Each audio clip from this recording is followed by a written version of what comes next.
Open world games are the closest humans have come to becoming gods in my opinion. The sheer amount of freedom is intoxicating. The action, the violence, the exploration, the curiosity, the wonder, the vibes, the unique stories created by emergent gameplay. All of these factors is why open world games are my favorite type of game. Yet some open world games feel so restrictive in nature. Trying to make it more realistic in certain ways can make the game more enjoyable. But in other ways, realism feels like a chore. I'm not saying there shouldn't be this type of games because some people actually like these types of games because of its relaxing nature. And sometimes I am one of those people. Personally, I enjoy a good action thriller because it just gets me hyped and excited to push through the lows and get to the highs of feeling badass. So with that being said, there's one game that has a perfect balance with all these elements in mind. Cyberpunk 2077. It's been almost 5 years since launch, and I still play this game as much as I can. Everything from the characters, the lingo, the setting, the gameplay, the freedom, the vibes. I don't think there's anything that compares to what CD Projekt Red has accomplished with this game. There have been attempts previously, but none have succeeded.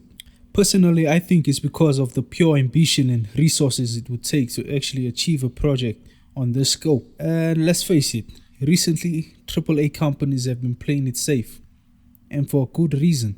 Video games are expensive to make, with most AAA games these days taking a minimum of 200 million USD to develop, compared to 2015 where it only took 30 to 60 million USD to develop. I still remember GTA's budget was around 265 million USD in 2013, and that was the highest budget we've ever seen up until then. That's approximately 350 million USD adjusted for inflation today. And GTA 5 is still one of the most polished open worlds today, with gameplay and cinematics rivaling even 2024 video games.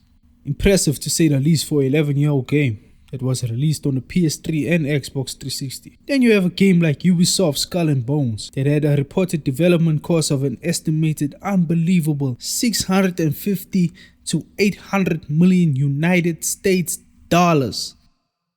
That's insane! Not to mention that Skull and Bones was universally hated when it finally got released, citing bland worlds with boring gameplay and no incentive to keep playing. So it's clear from recent trends that ambition and quality have fallen amongst AAA developers, but one studio took on the challenge. First of all, we have to address that this game launched in a horrible state. I mean, it was borderline unplayable. And I don't really blame the developers, but I do blame the executives who decided to rush the game's release date despite clear communication that the game was not ready to be released. And it's important to address because it's a plague to the gaming industry that games are not finished on release day. And it is one of the worst trends in the modern era of gaming, alongside microtransactions. But I digress. There's plenty of videos diving into that rabbit hole. I played this game on a PS4 at launch. It crashed multiple times, game-breaking bugs, visual inconsistencies. It had an oily texture, and the AI in the game was barely functional. You name it, it was broken. My PS4 was practically screaming at me to stop the torment of running this abomination. I only bought this game at launch because the marketing was so stellar, even including the internet's boyfriend, Keanu Reeves. Everybody loves that guy. Anyway, nobody except CD Projekt Red could have known what was about to happen. The pre-launch trailers told a different story. It sold the dream of the ultimate sci-fi open world RPG. It looked incredible. The hype was real. I was invested. I watched the E3 walkthrough maybe 50 times just analyzing the world, like just looking at it, just being immersed and being hyped, and it was so cool, man. The E3 2019 exclusive backstage had all the content creators pulling up the hype even further. And then the gameplay dropped. It was breathtaking. You're breathtaking. You're all breathtaking. And honestly, looking back, this game should have never launched in anything less than a PS5 or a Series X. I understand business-wise the decision to launch on last gen as well. I understand it, but I don't agree with it. At the end of the day, it was just pure greed. What a shame. I pre-installed the game on December 10th. December 11th, I launched the game. And yeah, it was awful. It was unacceptable, yet I accepted it. Pure copium, to say the least. Because there I was playing it for hours on end on my end of the year work break, just enthralled by the potential I saw in the game. In hindsight, I was delusional for playing a game in the worst state, but something told me to keep pushing through. I was invested because even back then, at the peak of the bugs and glitches, when the game was working, I had some of the best gaming memories I have ever experienced. Just the simple act of driving through Night City, listening to the jazz station, soaking in the neon-drenched atmosphere, just losing myself in the Night City vibes, completely absorbed. That's something I don't think I've ever felt from a video game before. I mean, GTA 5 was close, but it was an imitation of reality, something familiar, enhanced simulation, while Cyberpunk was just something I've never seen before and didn't know I needed. The immersion was next level, despite the bugs. It was cinema. Everything was designed to perfection but executed very poorly. The technical state of the game was truly inexcusable and definitely needed more time in the oven. I mean, PlayStation and Xbox had to issue refunds and it got delisted from the PlayStation Store. Despite this, I still love this game and I spent multiple playthroughs just experimenting with different builds, selecting alternate dialogues to see how different choices could affect the overall story. Turns out, not that much. I even managed to platinum the game on PS4, one of the worst ports at the time. It's safe to say I was obsessed with this game for years. It was that good despite its flaws. The final state of the game let all of the people who worked so hard crafting this masterpiece down. It all looked like Cyberpunk will always be in the shadow of its shortcomings. But thankfully, that's not where the story ends. CD Projekt Red saw how badly they messed up and were determined to fix their mistakes. I mean, Cyberpunk 2077 sales reached over 25 million copies. It sold 13 million copies in 21 days. If they had properly finished the game, it could have easily sold over 50 million. So the team got to work for 2 years straight. There were consistent patches and fixes for the game. Almost all of them improved the stability of the game. Long story short, they managed to fix the game and actually make it playable on last gen and current gen consoles. And there was still more to come. Cyberpunk Edge Runners. The Cyberpunk anime is where the redemption story starts. The anime itself is just a great example of the vibe and atmosphere of Night City, and it captures it perfectly. Not to mention the story is great too. With the Studio Trigger animation, it really portrays the grittiness of the world of Cyberpunk, with all the factions coming into play, like Militech, Biotechnica, and Arasaka. I highly recommend watching the show if you haven't already. All of this came with patch 1.6. This is where you could see the game's potential really be made apparent. The technical state improved drastically and people started jumping back in. Having played the game on and off for like 2 years, it just enhanced the experience of watching the anime.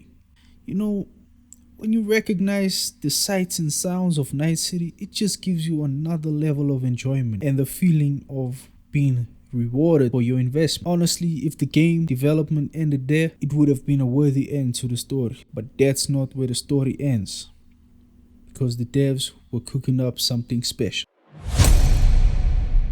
This is what solidified Cyberpunk as the greatest game of all time for me. It is my #1 favorite game of all time. #2 being Metal Gear Solid 3 Snake Eater. So after patch 1.6, I platinumed the game on PS5. And honestly, one of the best platinum trophy hunts there is. Having completed everything the game had to offer, I still wanted more. Then I saw the cinematic trailer reveal for Phantom Liberty. What about you? Get your ticket out yet? I hear the government's sealing a deal. I told you. You're the president's favorite. You're gonna walk out of this on a red carpet. Yeah, sure. Hey, you deserve it. I wouldn't be alive if it wasn't for you. Listen, when this is all over, you gotta take a break, you hear me? Tell me, do you copy?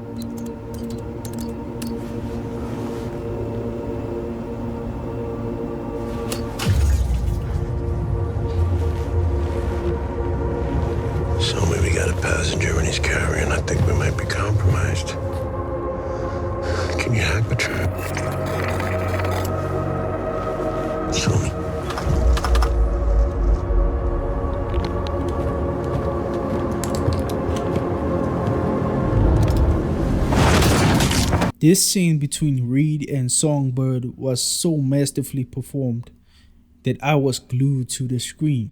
I watched it over and over again. I was genuinely excited, especially after patch 1.6 fixed most of the problems. I pre-ordered the game again. I know. It was stupid, but I was in too deep. The game really gave me a lot of value, so I had to reward good behavior. Okay, so it's the day of Phantom Liberty release. I boot up the game, I get a call from Songbird, and I experience the greatest game of all time.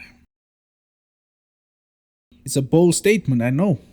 Gaming, movies, TV series, books, these are all subjective things. And at the end of the day, hey, it's just my opinion. But I'm sure a few of you watching this video play this game and you agree with me. So with that in mind, I want to explore some ideas that I think make a strong case for why someone can think this is the greatest video game of all time. The characters were memorable and unique in a way that made each and every single one of them feel like a real person existing in Night City, just going about their day regardless of you being there to interact with them. The writing, the story, it's admittedly not the best story ever, but it's still really good because of other factors like the character and the dialogue. I mean, it's just excellent. There's no other way to describe it. I think I built genuine connections with these characters. And when I wasn't playing the game, I was thinking about, yeah, sure, a game can be good, but the story, like the reason you do things, that's the meat and potatoes of a great game. Those are the moments that truly stay in your mind. Those are the reasons gaming as a medium truly feel one of a kind. Because why catch a movie when you can be a part of it? There are linear story focused games, and some of them are truly amazing.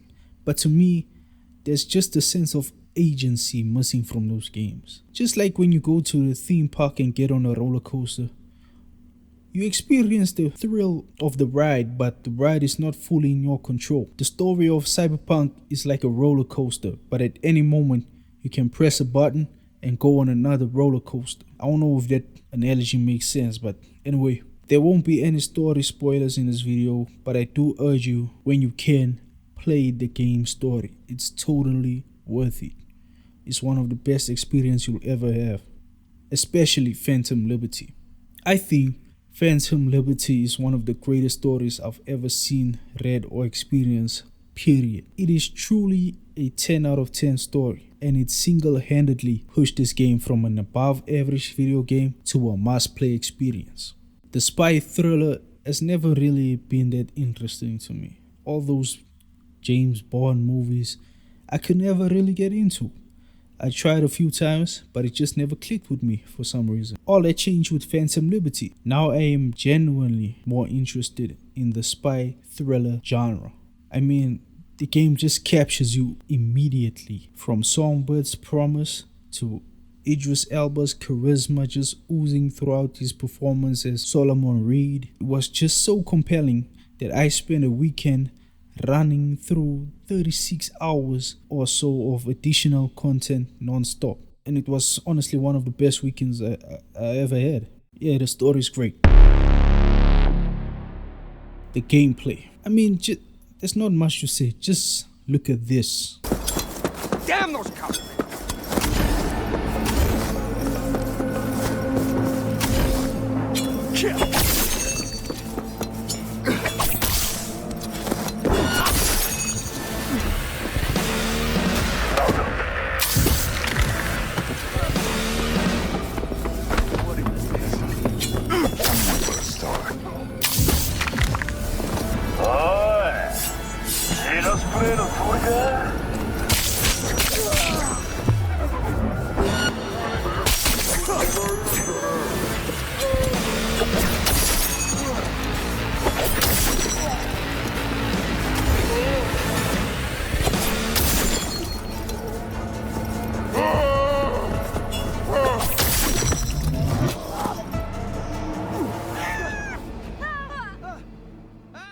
Cyberpunk has one of the most versatile combat mechanics the first-person shooter genre has ever seen. especially with patch 2.0, which added massive overhaul in the game systems, including better police chases.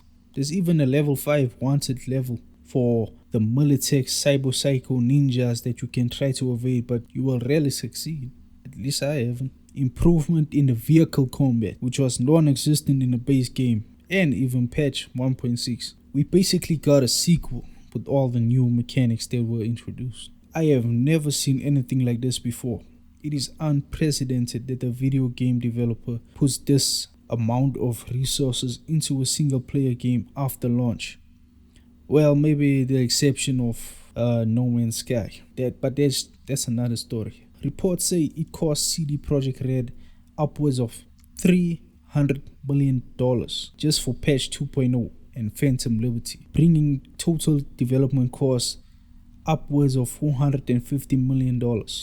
It's honestly insane how much they re-engineered core mechanics and established gameplay elements, and even added things like better and more useful perk trees, upgrades. Some of them can make you deflect bullets with a sword, or even jump out of a car, slide on the road, keep shooting enemies and get back in the car and continue driving, and so much more. Sure, there are games that have deeper combat options, like Baldur's Gate 3, with hundreds, maybe even thousands of possibilities to combine different spells and strategies. As far as real-time action, maybe only JRPGs can match this combat in terms of skill. But none combines all the elements of open world, stealth, gameplay, even swords in melee fighting like this game. It's a dream come true, and everything I've ever wanted in a video game. I always felt like other open worlds were limited in ways you can approach combat scenarios. The closest I felt to this level of freedom was maybe Metal Gear Solid 5. But even then, you still feel like a human with a lot of tools at your disposal. Here you feel like a ninja god in the future, just fighting and shooting and hacking your way through the opposition in a thrill-inducing display of violence. This game is just something else we've never seen before. And lastly, I want to talk about Night City, the city of legends. This is hands down the most impressive city ever to exist in a video game. Nothing even comes close to conveying the sheer sense of scale that this city can. Maybe GTA 6 will win on detailed interiors, realistic NPCs, and visual fidelity when it releases, but I doubt it can match the epic views and pure intimidation of Night City. Not just intimidation, but beauty as well. If you're gonna have a playground to play in, I don't think you can ask for a better one than this. And this is just the first attempt. They are working on a sequel already, Project Orion, and the foundation is already so strong. To see how they expand on the interiors and hideouts you can buy across the city. I can't wait to see how they expand on gangs, police chases, boss fights, car combat. I can't wait for them to explore more political intrigue of the corpus, Arasaka, Biotechnica, all of these. So fascinating what they can go into. I mean, it's just gonna get better because they're definitely adding flying cars for the next game. But this is not about the sequel. It's about Cyberpunk in its current state. And as far as open world games go, Cyberpunk is definitely in top contention, because in its current state, I don't think there's any game better than